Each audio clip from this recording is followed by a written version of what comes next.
In this video, I'd like to discuss the significance of Mount Carmel biblically, biblically and why it matters. Why is it important? Why are there so many prophecies about it in the Bible? What's it mean? What happened there? And how is it represented in the Great Pyramid prophecy? So here you can see some pictures of Mount Carmel in Google image search. Not much to look at so far. Some really craggy rocks. You can see pretty far out. Until you get here in the Bahai Gardens. Then it becomes a beautiful paradise area.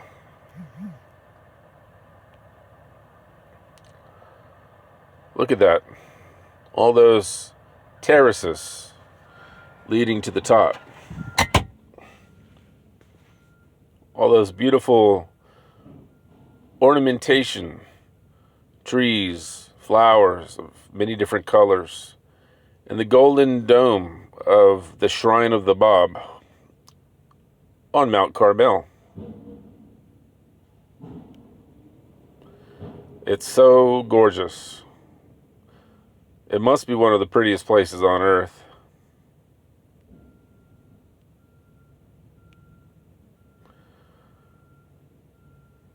And as you can see in the background, it overlooks the Mediterranean Bay.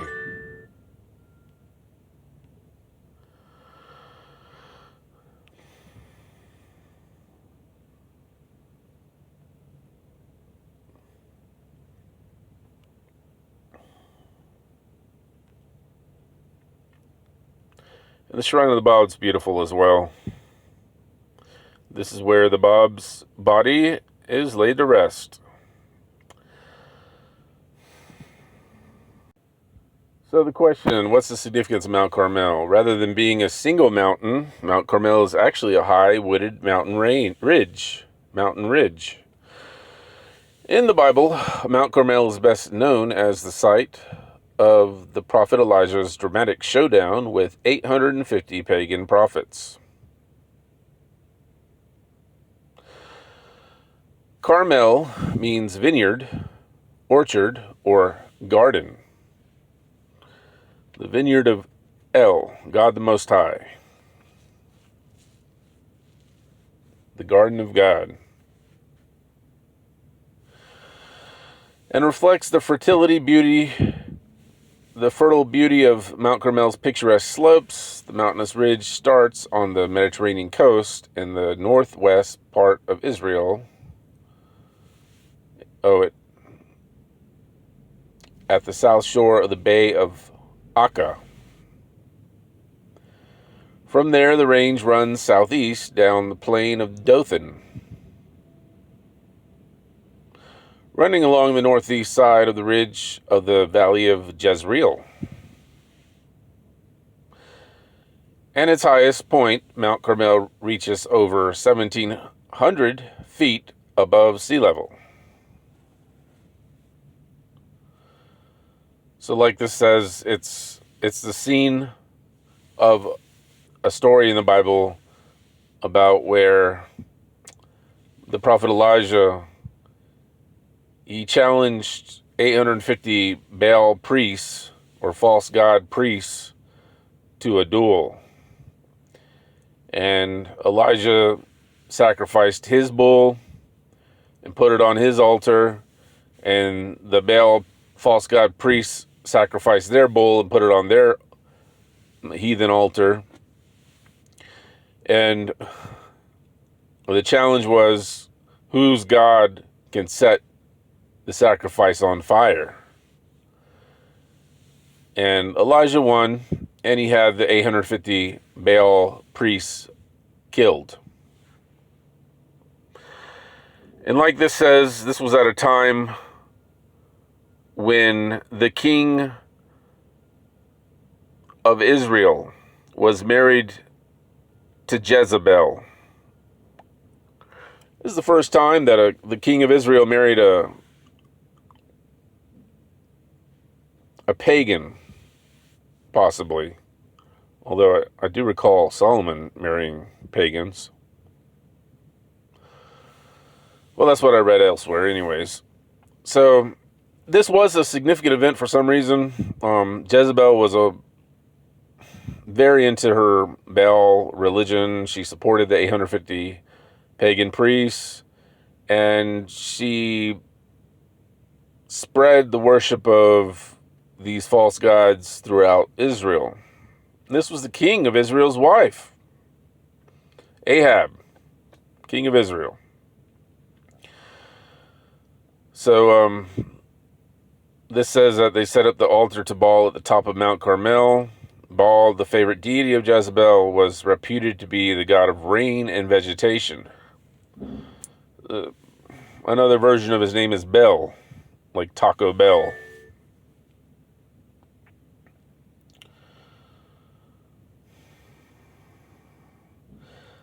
This says Elijah enters the story as an emissary of the Lord. He confronts Ahab and predicts a drought in response to Ahab and Jezebel's unholy devotion to Baal. So this was all in the middle of a great big drought. And after Elijah won and killed the 850 Baal priests, Elijah predicted that there would be rain. And he prayed to God for rain, and rain came pretty quickly. So it's just another miracle that all this happened on Mount Carmel. When God sent fire to consume the sacrifice of Elijah, it consumed the rocks and the water and the sacrifice. It was all covered in water. So it was an extraordinary miracle.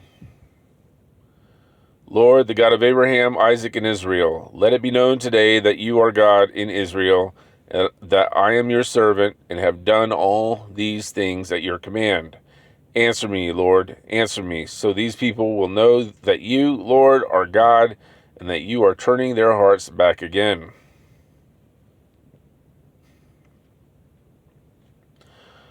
So that was his prayer.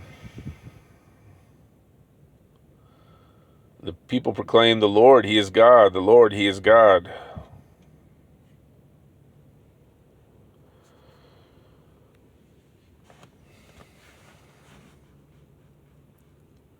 Mount Carmel was part of the territory of Manasseh.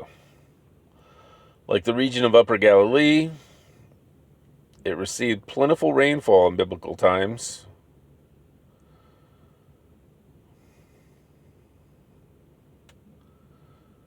So here's a prophecy quoted in Isaiah 35:2. Let's see what it says.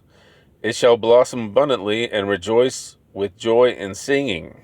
The glory of Lebanon shall be given to it, the majesty of Carmel and Sharon. They shall see the glory of the Lord, or they shall see Baha'u'llah, the majesty of our God. See, it says he's going to be the majesty of our God. He's going to be the king. It's because Baha'u'llah is descended from King David. So this place is going to blossom abundantly and rejoice with joy and singing. And the gardens, the Bahai gardens on Mount Carmel have blossomed abundantly, as we just saw. The glory of Lebanon, that's to the north, that means whiteness, it shall be given to it.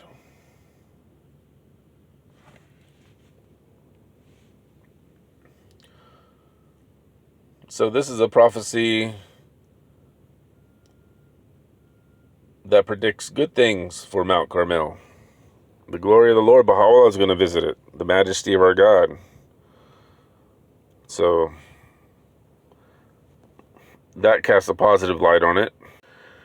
So the other part of Mount Carmel is that these priests, they belong to Jezebel, and she was an awful, evil woman. And the side story is that, well, Mount Carmel is called, it means the garden of God. the vineyard of God. Well, the side story is that there was a man who lived near Ahab and his woman Jezebel. And this man, Naboth, he had a beautiful vineyard, beautiful garden. You see the relationship there. Garden and Mount Carmel. But this garden was located in the Jezreel Valley. Jezreel means God sows. God will sow. So the Jezreel Valley is next to Mount Carmel. Here's a little map at the top. So it looks like Mount Carmel is at the tip, or it's next to the Valley of Jezreel. It almost looks like it's like a crown. It's the crown. It's at the head of this long valley. That's interesting. God will sow, and then you have the garden of God. So in a garden, you sow plants. So this man had a lovely garden in the Jezreel Valley, and the king wanted it. King Ahab, he tried to buy it from him, but the man wouldn't sell it, so he was sad. His woman, Jezebel, she said, "Don't worry about it, I'll take care of it." She had the man killed and possessed the garden and gave it to the king.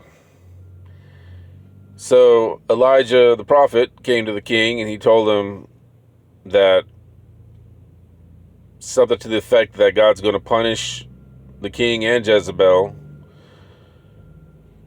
He's going to have the dogs lick the king's blood, even as the dogs licked the blood of the owner of the garden when he was murdered. So this prophecy came true, and King Ahab was killed, and the dogs licked up his blood. And as for Jezebel, her own servants threw her down from a tower, and her body was mangled, and then somebody rode his horse over it and trampled it. And then the dogs came and ate her up, and someone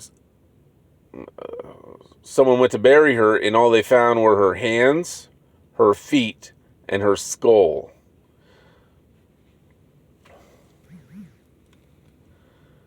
So this is significant. This is important. Because what happened in the world of religious history is that eventually, long after this Jezebel thing was over and Israel was destroyed in 721 BC, Jesus came, and then Jesus died on the cross, and he told the world, using symbolic terms, he gave the world mainly two prophecies about when he would return. When? The year. And these prophecies can easily be solved. And he gave many other prophecies about when he would return. And Baha'u'llah and the Bab fulfilled these prophecies. And the Bab fulfilled it in 1844 AD, the time of the end. And he came to prepare the people for Baha'u'llah, who would come 19 years later in 1863 AD. And their remains were eventually buried at the top of Mount Carmel, which is where we have the Shrine of the Bab, which we just looked at, very beautiful building, and those lovely gardens. And Baha'u'llah's shrine is there too. So the big question is, why? What does Mount Carmel, biblically, have to do with the Bab and Baha'u'llah being buried on this mountain? What is the significance? What is the symbology? So searching through the Bible for Carmel, I see that in 1 Samuel, it says that King Saul went to Carmel and he set up a monument in his own honor and has turned and gone on down to Gilgal.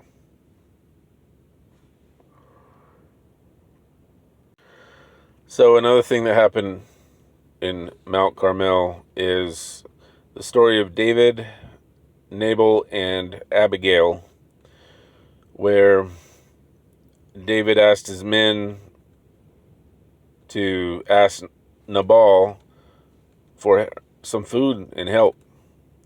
And Nabal had a great deal of wealth on Mount Carmel. 1,000 goats. He had 1,000 goats and 3,000 sheep. And Nabal was belligerent and chose not to help David, even though in a way he owed David's family. And David was about to murder Nabal, but something happened, and Abigail, Nabal's wife, ended up feeding David, and she became King David's wife. And she had wisdom, and she was blessed because she got to be the wife of a great king.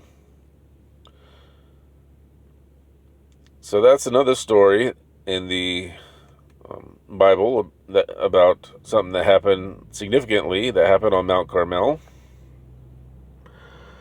So you got this great, virtuous wife who had wisdom with a belligerent, foolish husband.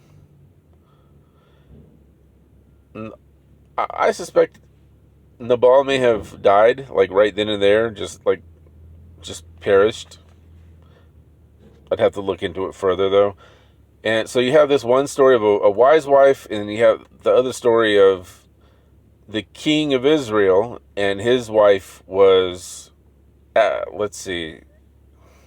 Jezebel, and she was evil and corrupt to the core and was eaten by the dogs. So the symbolism of being eaten by the dogs is that Gentiles, outsiders, this word is related to dogs. They're non-believers in the oneness of God. They're pagans. So they're eating of the body of this Jezebel. And to eat of something means to partake in the teachings and to believe, and she's their source of sustenance, like a spiritual metaphor. Like Jesus said, I am the bread.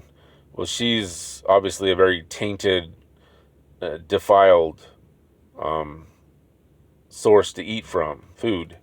So the dogs, the outsiders, the unbelievers, they eat from her body. And what's left behind as a symbol of her wickedness are her hands, her feet, and her skull. And this is an important metaphor as well. So you have these two opposing wives here. One was the wife of a fool, and the other one was the wife of the king of Israel. Okay, so in this quote here, it says to bring 450 prophets of Baal and 400 prophets of Asherah who eat at Jezebel's table. So overall, there are 850 of these pagan priests. So the significance of the number 850 is that in Strong's Bible, the Strong's Bible word for that number is, let's see, what is it?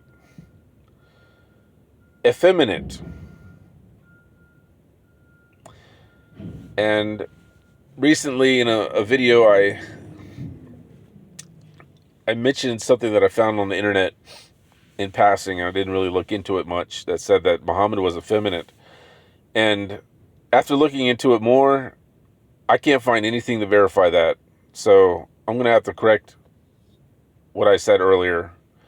And it is a fact that Muhammad had many wives and he fought in battles, and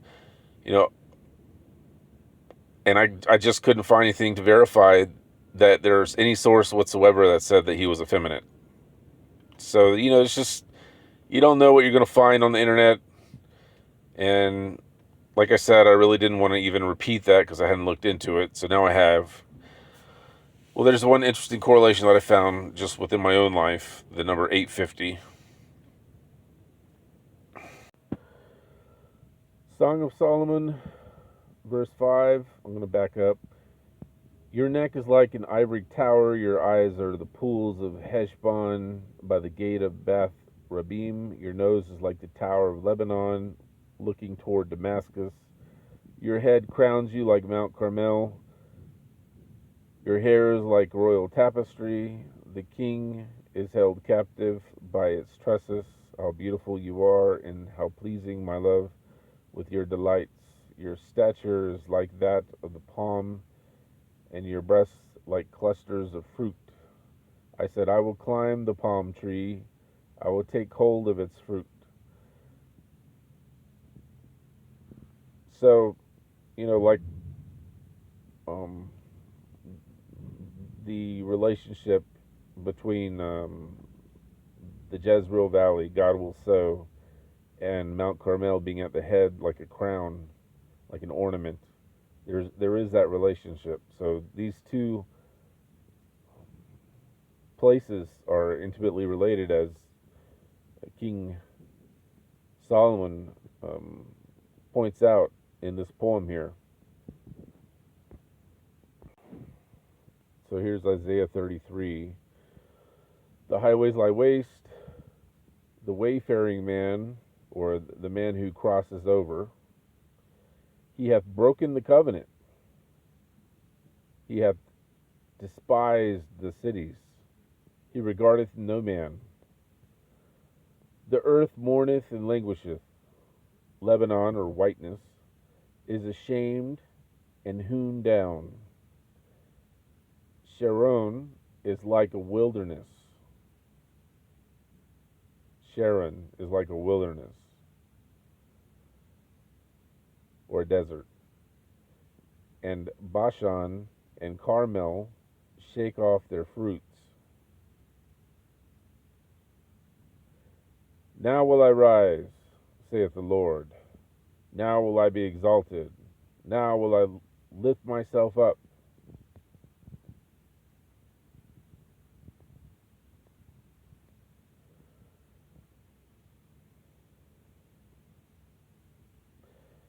Now will I lift up myself.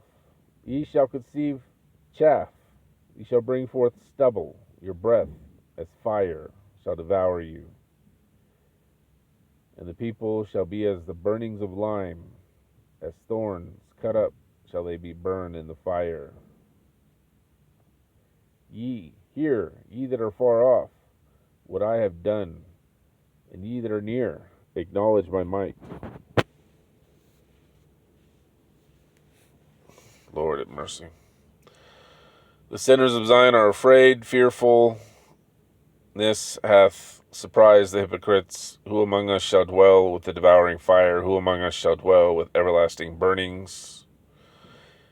He that walketh righteously and speaketh uprightly, he that despiseth the gain of oppressions, that shaketh his hands from holding of bribes, that stoppeth his ears from hearing of blood, and shutteth his eyes from seeing evil. Stoppeth his ears from hearing of blood. He shall dwell on high. His place of defense shall be the fortifications of rocks.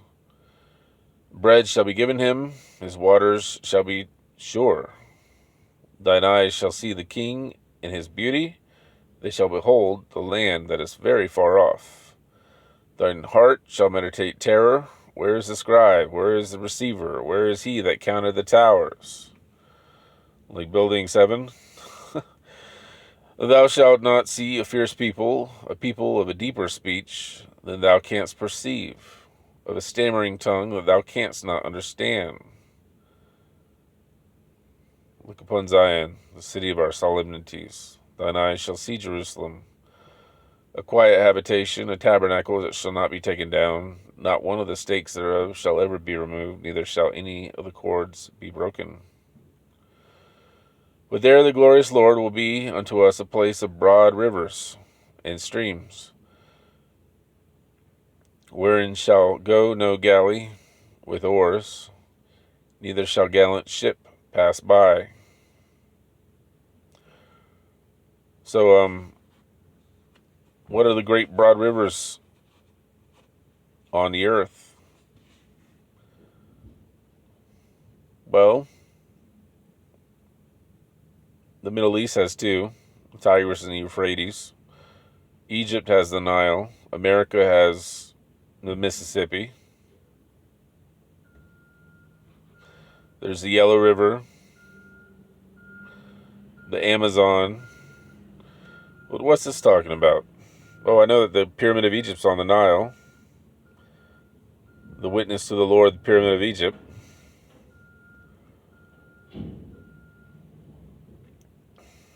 Euphrates and Mississippi may mean great river.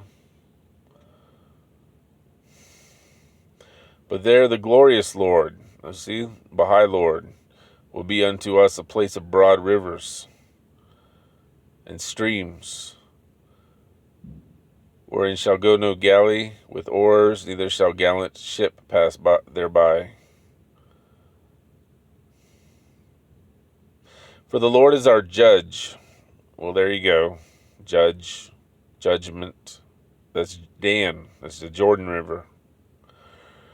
The Lord is our lawgiver. The Lord is our king. He will save us. Thy tacklings are loosed. This is a shipping term. It's referring to the things that the ropes are attached to that put the sail up and down. They could not well strengthen their mast. See, I know that quite intimately because I couldn't strengthen mine and it fell overboard. It fell overboard because my tacklings were loosed. I had a stretchy nylon rope holding up the mast on one side and steel cables holding it up on the other, and it was just a matter of time. It says they could not spread the sail. I couldn't lift up a sail on my weak mast. Didn't have enough strength. Would have been nice if I could sail back. Then is the prey of a great spoil divided.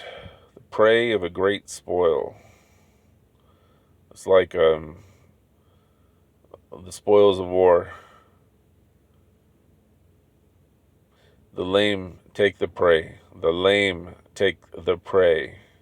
The lame. We're the lame.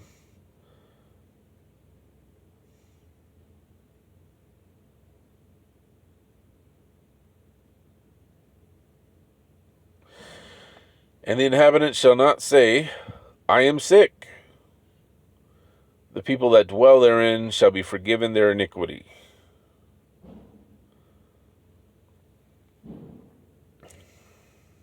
So, sickness, spiritual disease, the whiteness, Lebanon, the leprosy, the covenant breaking.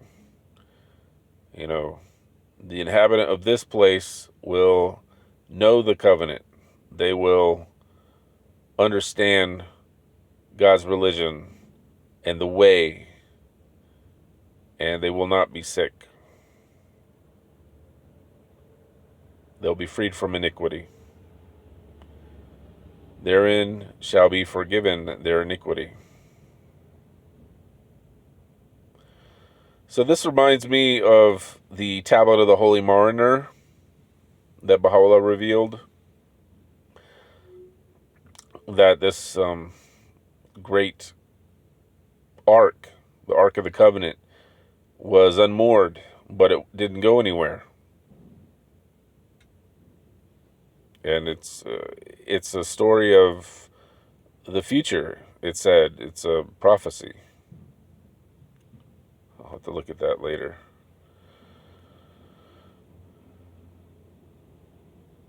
Be thou their arm every morning. That's the might of God, the arm. That's what that represents. Our salvation also in the time of trouble. This Jesus salvation. Where's the first verse? Isn't that strange? At the noise of the tumult, the people fled. At the lifting up of thyself, the nations were scattered. Lifting up, there's Muhammad's name. Lifting up of thyself, the nations were scattered. And your spoils shall be gathered like the gatherings of the caterpillar. As the running to and fro of locusts shall he run upon them. And this symbology was used in Joel to describe the coming of the promised one.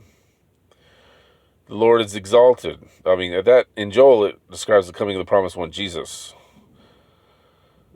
The Lord is exalted for Muhammad's name again. For he dwelleth on high, he hath filled Zion with judgment and righteousness. And wisdom and knowledge shall be the stability of thy times, and strength of salvation. The fear of the Lord is his treasure. Behold, their valiant ones shall cry without, the ambassadors of peace shall weep bitterly. The highways lie waste, the wayfaring man ceaseth, the man who crosses over, he ceaseth. The highways lie waste. He hath broken the covenant, he hath despised the cities, he regardeth no man.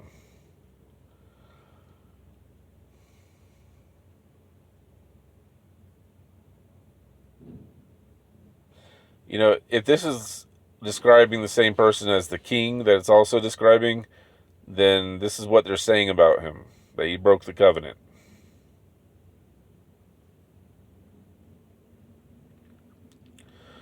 The earth mourneth and languisheth, Lebanon is ashamed and hewn down, whiteness is ashamed and hewn down. Sharon is like a wilderness or a desert, and Bashan and Carmel shake off their fruits.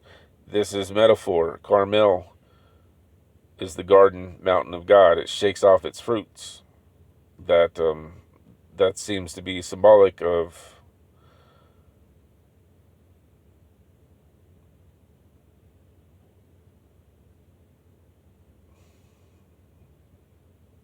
the topic here is covenant breaking.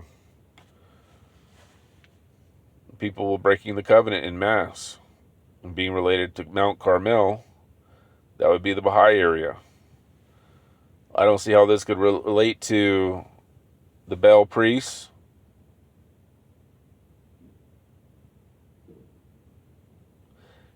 And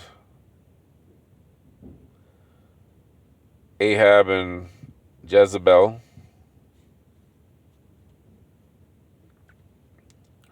Carmel shake off their fruits.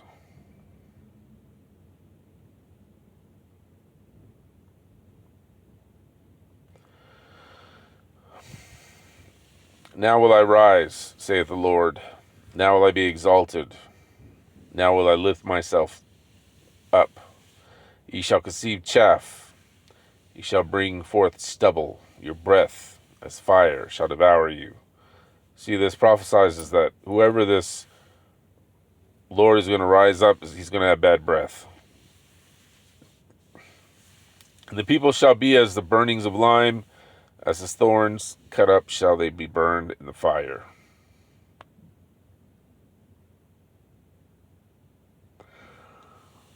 Sounds like a time of severe war. Hear ye that are far off what I have done, and ye that are near acknowledge my might. The sinners of Zion are afraid, fearfulness hath surprised the hypocrites. Who among us shall dwell with the devouring fire? Who among us shall dwell with everlasting burnings? You see this relationship with God's might and the devouring fire and everlasting burnings. It's repeated. It's mentioned elsewhere. I think it's in Daniel. It's like the throne. No, it's not Daniel. This the might of God is going to have a throne of wheels of fire. It's just a theme that keeps repeating. He that walketh righteously and speaketh uprightly, he that despiseth the gain of oppressions, that shaketh his hands from holding of bribes. So this is a good, righteous person. He shall dwell on high. His place of defense shall be the fortifications of rocks. Bread shall be given him. His water shall be sure. Thine eyes shall see the king in his beauty. His beauty, that word is related to the word glory or Bahai. They shall behold the land that is very far off. That could be America.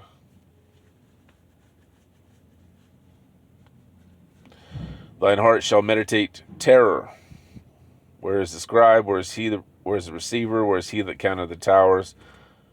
So, this may be talking about what happened in 2001, because there were several towers. A few of them went down, and if you look at how they were structurally built and where they were located and which ones were hit, it doesn't make sense that the ones went down. The ones that went down, went down. A lot of things don't make sense about that. And then it goes into, there's going to be these people who, well, the Bahai prophecies talk about a new race of man are going to come into existence. And this may be about those people, which I can't get into. It says, look upon Zion, the city of your solemnities. Thine eyes shall see Jerusalem, a quiet habitation, a tabernacle that shall not be taken down. Quiet, won't be taken down. What kind of Jerusalem is this? Tabernacle. So this may not be about a physical location. Not one of the stakes thereof shall ever be removed, neither shall any of the cords thereof be broken. This new Jerusalem, new covenant, new religion. But there the glorious Lord, the Bahai Lord, will be unto us a place of broad rivers and streams, wherein shall go no galley with oars, neither shall gallant ship pass thereby. But there the glorious Lord will be unto us. So this new Jerusalem, this new religion, this new place is going to be a river, a broad river without ships. For the Lord is our judge. The Lord is our lawgiver. Then it's describing what I most certainly went through on the ocean. And the inhabitants shall not say, I am sick. The people that dwell therein shall be forgiven their iniquity. So, these prophecies that I talk about in my videos and the reality of God's religion that I go over, they're legit, they're provable, they're real. This is the reality. This is the real deal. I mean, this opens people's eyes and purges them of the sickness of covenant breaking and being outside the covenant. But you still, I don't lay it all out. You got to see with your own eyes, and you got to think for yourself, and you got to look even deeper than what I show. You got to look even further. This prophecy tells a lot. It tells a great deal.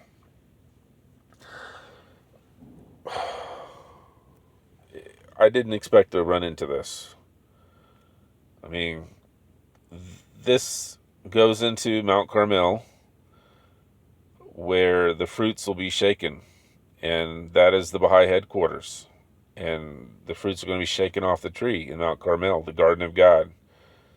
So there is going to be covenant breaking.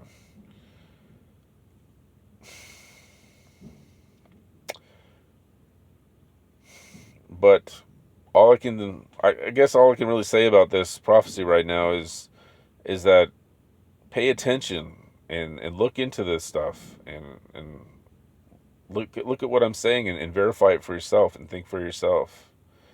And be freed from the disease and the sickness of leprosy, spiritual leprosy, of believing in something other than the true covenant that God has clearly set forth in both the Bab and Baha'u'llah and the will and testaments of the Bab of Baha'u'llah and Abdu'l-Baha. And as far as I could tell, if you use correct judgment and right judgment to weigh these documents and understand them and see how they have been fulfilled or not fulfilled,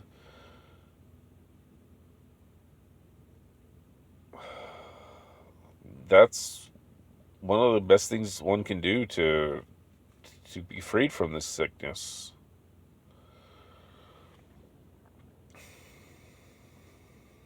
Yeah, I really wasn't planning to run into that, believe me. Oh, Lord have mercy. I'm not seeking attention right now. I just want to, talk about these things that I'm finding and share the reality of religion. So let's see what this next one says. Isaiah 35, it will burst into bloom, it will rejoice greatly and shout for joy. The glory of Lebanon will be given to it. The Bahai, the glory of Lebanon, of whiteness, will be given to it. The splendor of Carmel and Sharon, they will see Baha'u'llah, they'll see the glory of the Lord, the splendor of our God. The splendor means shining forth, as the rays of light shine forth. Well, the splendor of this garden of God, this vineyard of God, Carmel, is going to shine forth. And they will see Baha'u'llah, the splendor of our God. So, yes, this was literally fulfilled. Baha'u'llah literally went on Mount Carmel during his lifetime. And he got on a boat. And as a prisoner, they sent him to Egypt. And then they sent him to Akka. And guess what was along the way? Mount Carmel. So Mount Carmel and Sharon, also south of Mount Carmel, they both got to see Baha'u'llah. He passed them in that boat, and this prophecy was literally fulfilled. The glory of Lebanon will be given to it. I'm not sure what that's about. Lebanon means, like I said, whiteness, leprosy. It's this color. It's to me it seems to be related to symbols of covenant breaking. But in this particular instance, the glory of Lebanon, it may be referring to the actual geographic region that's north of Mount Carmel. So here's a map of Lebanon, and you see the crook in the back of Haifa, Israel, at the far bottom left. And Lebanon apparently just means that it's north of Israel. So this ship that Baha'u'llah, the steamer that he sailed in, went from Constantinople to Egypt and back to Israel. So it's quite possible he definitely did sail right past Lebanon. But being in Haifa and Akka, being right next to Lebanon, I suppose that saw Baha'u'llah too. But this says that the glory of the Lord will be, the glory of Lebanon will be given. The exaltation, glory, royalty, beauty of Lebanon will be given. Yeah, that's a mystery to me. I don't have any idea what that's about, unless it's referring to some symbology of the meaning of the word of Lebanon, whiteness. The glory of Lebanon, the glory of whiteness will be given to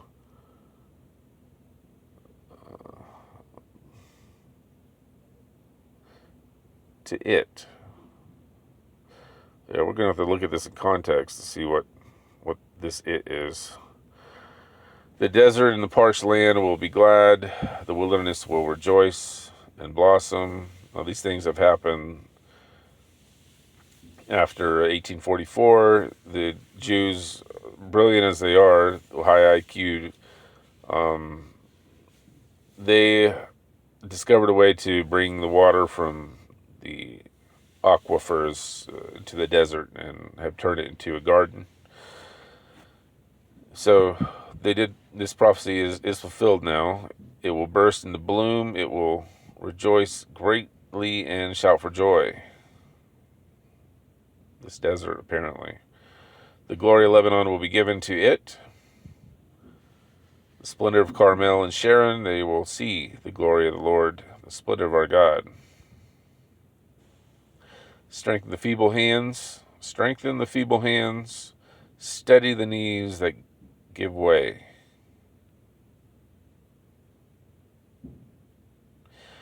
Say to those with fearful hearts, be strong, do not fear, your God will come. He will come with vengeance, with divine retribution, he will come to save you.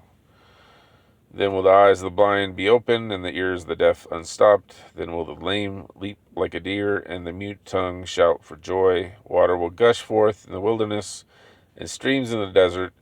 The burning sand will become a pool, the thirsty ground bubbling springs, and the haunts where jackals once lay, grass and reeds and papyrus will grow, and a highway will be there. It will be called the way of holiness. It will be for those who walk on that way. The unclean will not journey on it.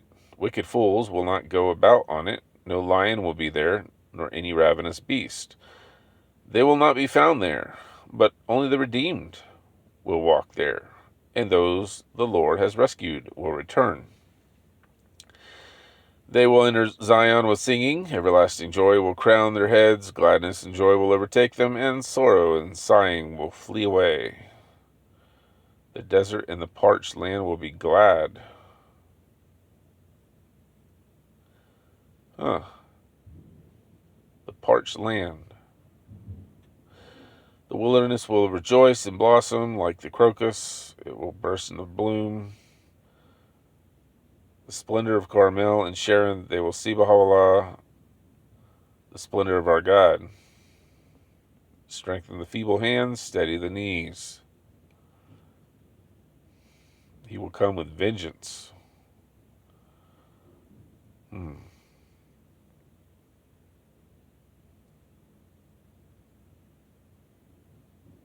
Now, as far as I understand, Baha'u'llah didn't come with vengeance.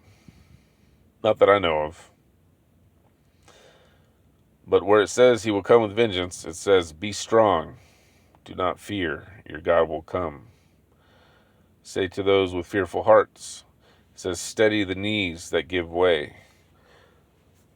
So this may be talking about the Lord who will come in his might and strength. He will come in vengeance. So, in this verse here, the prophecy regarding Mount Carmel was certainly literally fulfilled in regarding to Baha'u'llah, but it also appears to be about more than just Baha'u'llah himself. It may be another promised one after him. So looking on this picture of the Israel man, Mount Carmel is located at the shoulder in the back. Looks like there's some sort of raised area near the area of Akka and Mount Carmel. Okay, so let's tell a story here. You enter the Great Pyramid at 2500 BC. You get to go down to the point of intersection that has something to do with Moses. And from there, one can continue going down the entrance passage, the descending passage, to 1260 BC at the bottom. Fulfilling the verse of the Bible that says in Revelations around 11 to 13, it says, the outer sanctuary will be trampled underfoot for 1260. Trampled underfoot. So the foot being 12 inches to a year. And that's the measurement that's taken here for this segment, 12 inches to a year. That's a foot is 12 inches long. So it's trampled underfoot, and then it ends at 1260, which is what the Bible verse says in Revelations. So there's the feet of Jezebel, because this area is a satanic path. This is the satanic path. And this whole passageway points to Draco the dragon, the snake, like the snake that tempted Eve and got Adam and Eve kicked out of the Garden of Eden. The garden, again, you have that word garden, like vineyard of the Lord. Mount Carmel, the vineyard of Naboth, that King Ahab stole, that Jezebel killed someone over. And the prophecy, one of the prophecies that may be given is that it was in the Jezreel Valley. Well, that's God sows. And as this king of Israel, he murdered a man, an innocent man, for his garden, his Carmel, his vineyard. And the dogs licked his blood. Well, the dogs are going to be licking the blood of that king, and the dogs devoured Jezebel, his woman. So this all came from the snake. Jezebel, the false gods, that's the path that's outside the covenant. It's outside the territory of the temple, territory of the ark, the outer sanctuary. You see, it even shows us symbolically, it's underground. You see the black part here? That's the pyramid. And the white part beneath it, that's underground. So this is outside of the sacred and holy Great Pyramid. The outer sanctuary. No, outer sanctuary. Yeah. Okay, so it's pointing to that snake, that serpent, that beguiler, the reptile. And he's the source of all this. The reptile apparently is the source of this covenant breaking. These false gods of the grand delusion that leads all the people astray. It's the reptile, the Satan. So you get to the lowest area, this last level, the subterranean passageway. You see that you have this big pit in the middle of it. That's the pit of hell. So to measure this passageway, you have to measure along the ceiling because the floors are dilapidated and crusty and nasty. They're not good for measuring. So the ceiling's pristine, so one measures along the ceiling with one's hands. It's not along the feet. It's not along the footpath. Like throughout the whole of the Great Pyramid, one measures along the floor. The floor is the place of measurement. But here, it's along the ceiling. Like one's walking on one's hands. This is the place where one measures up high, so it represents the hands of Jezebel. You have the feet of Jezebel. You have the hands of Jezebel. And when you take the measurement, you find out that it's 1290 pyramid inches long. So you start at 1260 BC, and at the end of it, it takes you to 30 AD. And then there's these projections on the wall that are 4 inches long, and the tips of it is 30 AD. But at the base, the very end of this subterranean passage, the dead end, the very base of it, that's 34 AD. That represents the age, the time, the year when Jesus died on the cross on Skull Mountain. So Jesus was known to have died on a mountain that resembles a skull. And as it said in the Bible, and all that was left of Jezebel were her feet, her hands, and her skull. So this has these representations all here.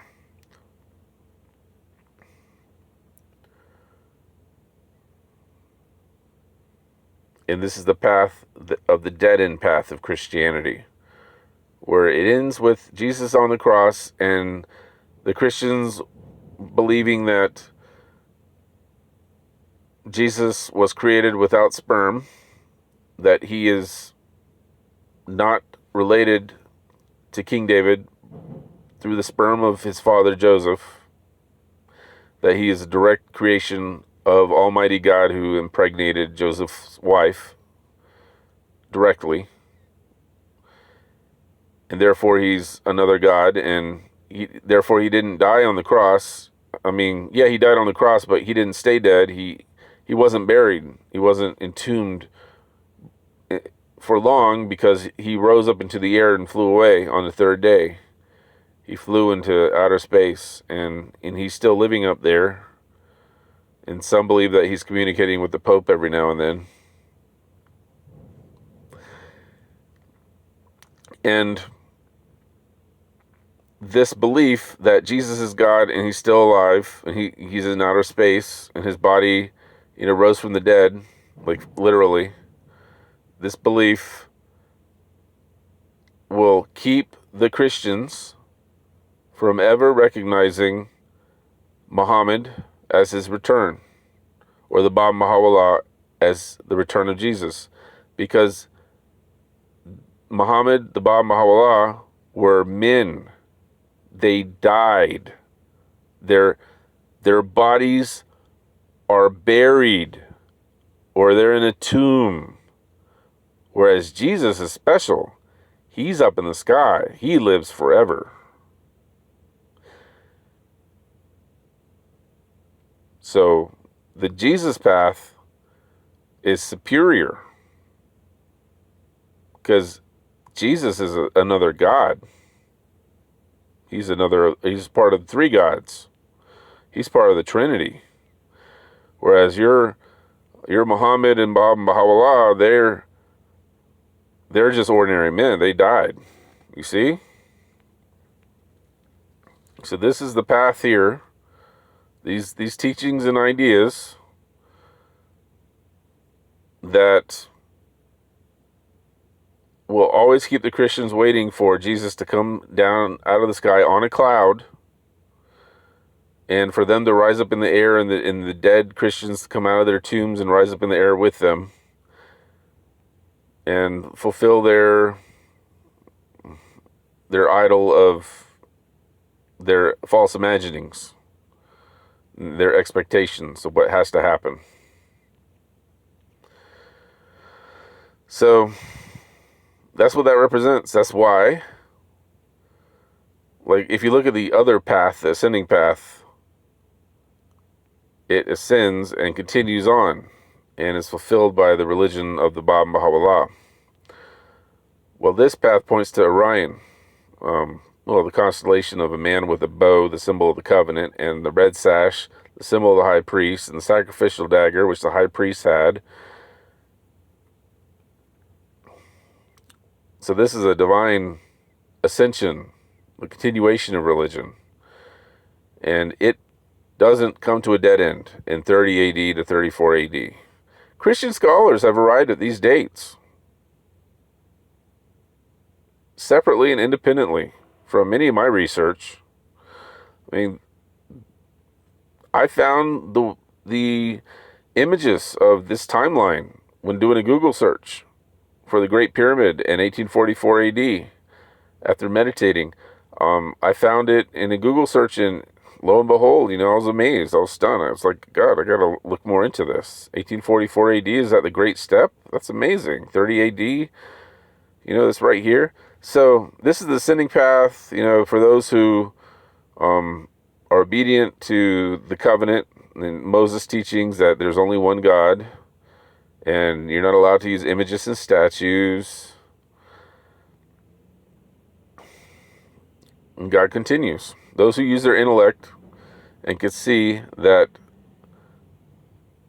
Jesus really did rise on the third day, just not in the way most people interpret it. Jesus rising on the third day was a very direct fulfillment of his time prophecies. He gave two main time prophecies, and they could be made into very simple algebraic formulations, and when solved, one gets the dates of when Muhammad, the Bab, and Baha'u'llah began their ministries. So that's how Jesus rose on the third day. The Hebrew word for day means a period of time. It's the variable X in these prophecies. So Whether Jesus rose, like literally on the third day or not, that's not provable. What I can prove is that the algebraic formulas of the prophecies that Jesus gave about when he would return, they were very exactly fulfilled in Muhammad the Bab Baha'u'llah. So that's how he rose on the third day in reality. And that's provable, and that frees mankind from sin, because the greatest sin is to reject the promised one, and the ultimate good is to believe in the one whom God has sent, as Jesus said in John 6. The greatest good one can do is to believe in the one whom God has sent. And that's why Jesus freed us from all sin when he died on the cross at that date, 34 AD, which is symbolized from this crouched little passage entering into the Grand Gallery where one can stand up. But if one breaks the covenant and believes that, Jesus rose literally on the third day, and that he's God, in the only way that any true Christian will accept Jesus is if he literally descends on a cloud, well, that whole mindset, that's this well shaft here. There's this well shaft that leads straight to the subterranean level and to the pit of hell. And it's a dead end, because Jesus is never going to return on a cloud like that. It's a dead end. That's why they're leaving Christianity.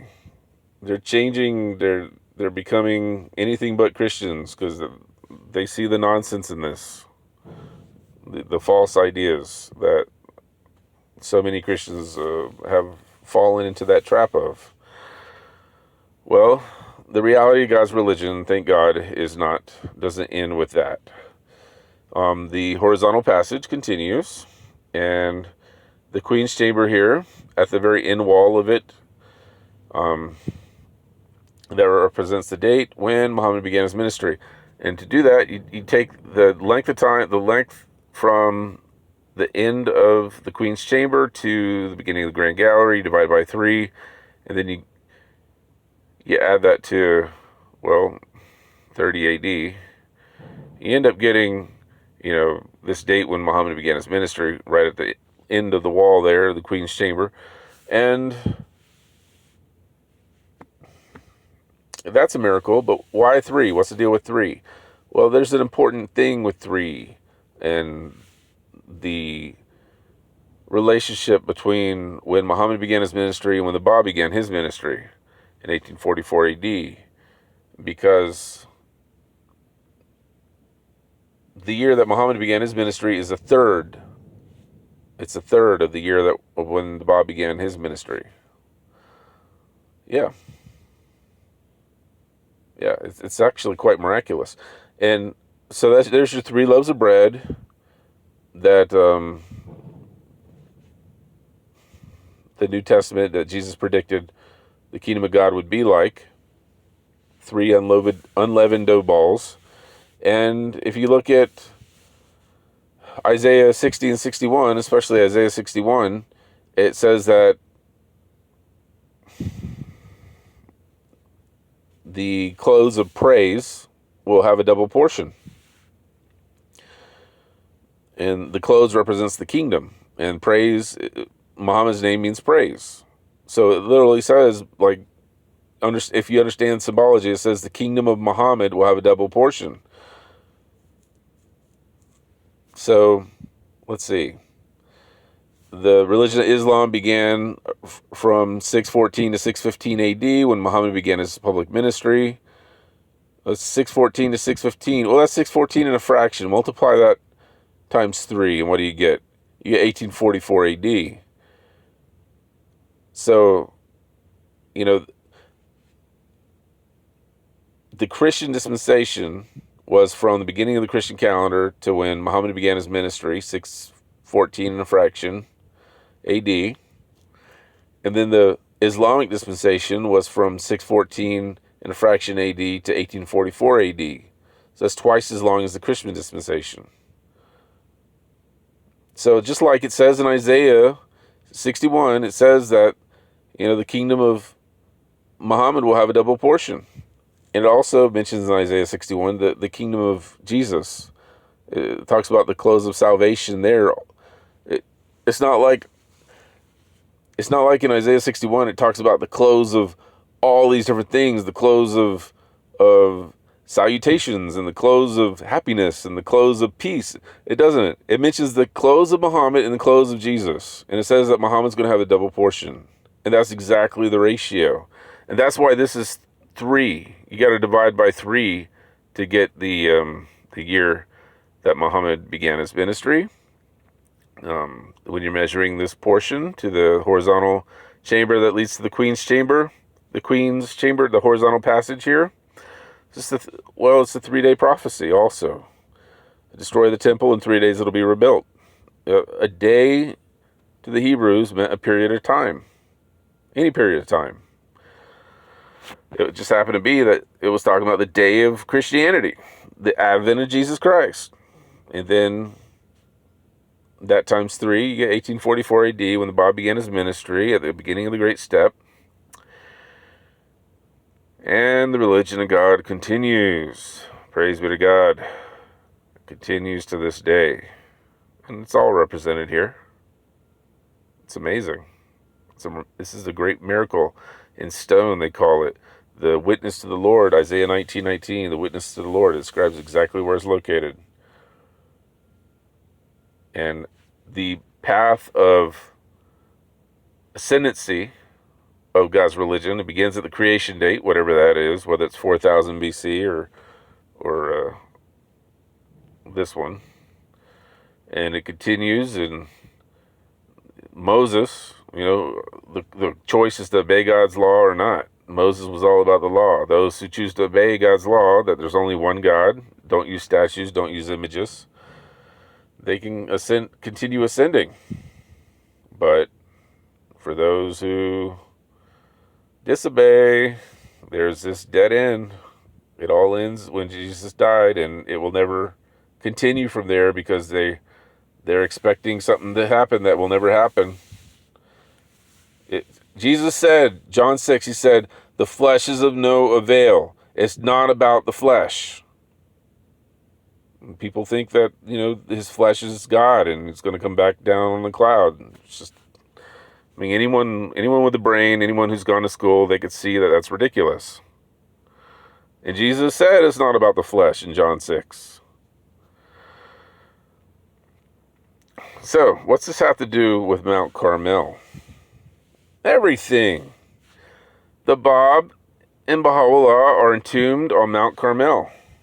That's where their shrine is. That's the headquarters of the Bahai faith today.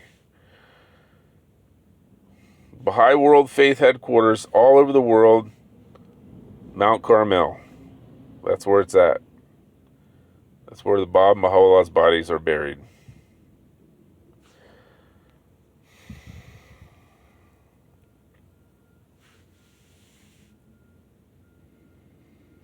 So, the goal is to not follow the snake. This descending passage, you could go to the very end of the descending passage here and look up in 2500 BC, and you would actually see the pole star on the constellation Draco, the dragon, the snake, and his tail. You would actually see it from the end of that passage. That's a huge distance. That's perfectly aligned. So these influences, where this information, this false information that Jesus is God and he has to come on a cloud, that he went into the sky on the 3rd day, and he has to come back down out of a cloud, or you can't believe in him. And that, all the other religions are false because, they actually died and they stayed dead. Well, these ideas and these false influences and corruptions, their source is the same snake that got Adam and Eve kicked out of the Garden of Eden. And today, if you look at the world today, we have beautiful sunshine and warmth, and the world's like a pleasant garden, and we can grow food and have wonderful health and wonderful foods growing in the garden.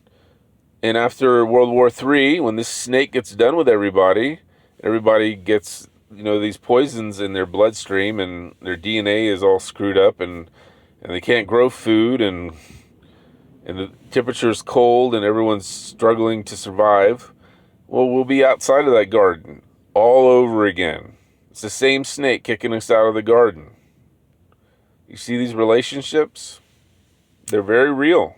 This is a very real relationship. Jesus called the Pharisees and Sadducees. He called the clergy, the priests of his time, who were against his covenant, the one true covenant of God. He called them a den of vipers, snakes. That's what they are. Well, the clergy of our time are the Christian clergy, and they're pushing this nonsense about Jesus being the literal God apart from the one true God into the sky. He's going to come on a cloud. They're pushing the literal interpretations. They're pushing this understanding that blocks the intellect from seeing the reality of God's religion. Therefore, they're pushing the disease, the corruption. It's like leprosy. I mean, who can really believe in a Jesus like that? Who can really believe in a God like that? That he has to come out down in a physical body on a cloud. I mean, everybody knows a physical body will fall right through a cloud. How can anyone believe that? That's sickness. That's the leprosy. And that's what, I'm hoping to free you from. I'm hoping the Great Pyramid Prophecy and the other prophecies will free you from. And it can. You just got to look at it with justice and fairness and a pure heart. Purify your heart of all things you've ever known, and see see reality with the eye of God. Use your intellect and see all this in your mind. You'll see. This is perfect. The way this was fulfilled is perfect. So the king of Israel had this awful wife. She was a idolater, and she encouraged everybody to break the covenant and to worship some other gods. And this is related to the situation in the world of Christianity today. All these religions and sects of Christianity, they're all preaching that Jesus was born from his mother who was a virgin, and therefore semen wasn't involved at all, and God impregnated her, and therefore he's also God, and therefore he rose on the third day with his physical body and flew up into the sky, and he's ruling from heaven. Come on. I mean, isn't that funny? Like, the literal interpretation of that, it doesn't make sense. What's God teaching in all that? That the flesh is what matters, so we should all be like Bill Gates and the super wealthy elite and do anything possible to have a bunch of wealth so that we can live in the sky too? I mean, that's ridiculous. It's metaphor. It was okay. Now, this stuff is sacred, but only when understood for the reality of it. The true reality of how Jesus freed mankind from sin is the mathematical fulfillment that points to Muhammad the Baha'u'llah. That's the reality of it. The flesh is of no avail. That's what Jesus said. I mean, you got to laugh at the other interpretation because it's absurd. It's just not possible.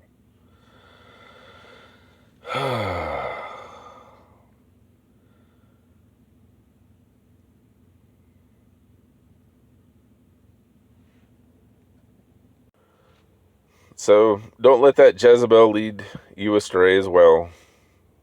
Don't let that snake lead everyone astray. Jezebel means, the meaning of that name is unexalted, unhusbanded. And this was the wife of the king of Israel, the king of the kingdom of Israel. Unhusbanded, unexalted. And as you can see, the pyramid is above ground here. And the unexalted part is the subterranean level. That's what her name fulfills, that area, and how she died. Hands, feet, and skull fulfills that area. That's the end of her. The end of religion is the Jezebelian path. And it's the path of the snake, the reptile. The reptile is very subtle and his influence is very powerful. Don't let it deceive you.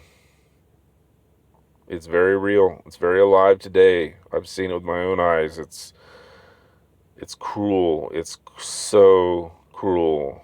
We don't want the reptile to rule the world anymore.